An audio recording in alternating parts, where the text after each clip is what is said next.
Have you ever wondered how reporters manage covering different types of stories so quickly and so close to each other, traveling the country, and then also trying to have a normal life?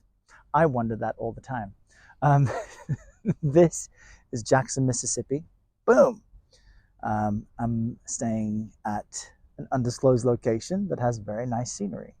But this week has been an interesting one for me because within a few short days, I've covered two very different stories. One of them was in Nashville, Tennessee. It was about a young college student who has been missing there for many weeks. His name is Riley Strain. He was out at a bar with his frat brothers in Nashville, seemed inebriated on security video, was asked to leave that bar, and hasn't been seen since. It's really quite tragic. Here's a quick clip of that story. How you doing, sir? I'm good. How are you? Good.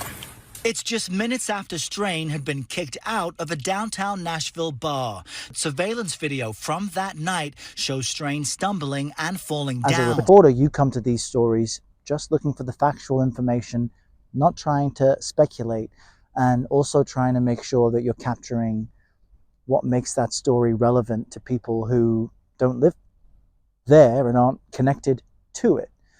And to that degree, it was an effort to help other people who are fearful of the same thing understand what can go wrong when you're out with a group of friends and one person goes off on their own, especially when they're inebriated. This young man was with his friends from college, and he said he was going to head back to the hotel, and he went a different direction. He hasn't been seen since. So it was difficult to cover such a sad story, also not knowing what happened to him.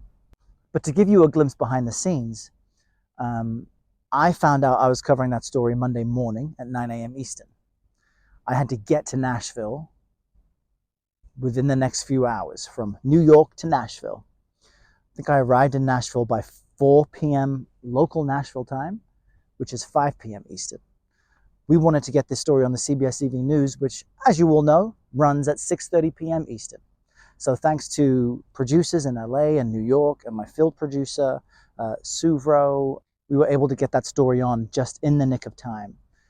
By the following morning, myself and Kyla, who's a field producer based in Detroit, she had trekked down to Nashville. The call's coming in. Okay, I'll call back. And we got the news that we had to come here to Jackson, Mississippi to cover another incredible story.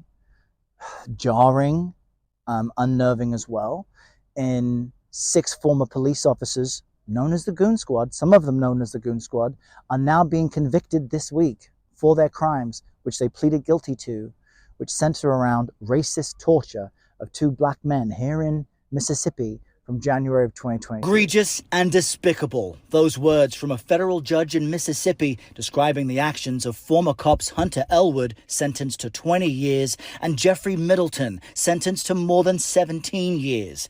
They, along with 4 others, some of whom refer to themselves as the Goon Squad, pleaded guilty to breaking into this home early last year without a warrant, then terrorizing and torturing 2 black men, all apparently because they stayed at this house with a white woman. The 6 white police officers involved in this assault sought to dehumanize their victims. Why is this relevant to people? Well, it's relevant to everybody here, certainly if you're in the jurisdiction. The sheriff, who was the boss of these 6 men, is still in his post. So it's an opportunity to look at the justice system working to some degree. It obviously speaks to why so many people of color don't trust the police. These were investigators, detectives, cops, lieutenants, all conspiring, not only to abuse these men, but then to plant drugs on them and cover up the crimes they committed. And those charges against these men stood for months. So anyway, now is the sentencing, and there's a sense of relief, but not complete relief. Personally, it's jarring. Not just the logistics of bouncing from New York to Nashville, from Nashville to Jackson. There were no direct flights with available seats, so Kyla and I had to fly through Atlanta to get to Jackson safely. Or we could have driven 6 hours. That was not an option that we chose. But as reporters, you are in situations where you need to get to where the next story is and where your network needs you. You focus most of your time and attention on that. When you turn the TV off, put your devices down, and sleep, the reality of the story kind of sets in, which can be spooky sometimes because you're in an unfamiliar town, in an unfamiliar hotel, and you've just gone through really grueling details, whether it's someone who is missing or a family that's distraught or men who are tortured. And those things kind of bounce around your mind as you go to bed. It sits with you. It's very tough. Try to call my mom as much as possible, my wife. I try to keep things light. And of course, the point is to share these stories and make sure other people are aware of what's happening. But that's just a glimpse. And it's only Tuesday when I got to answer this call.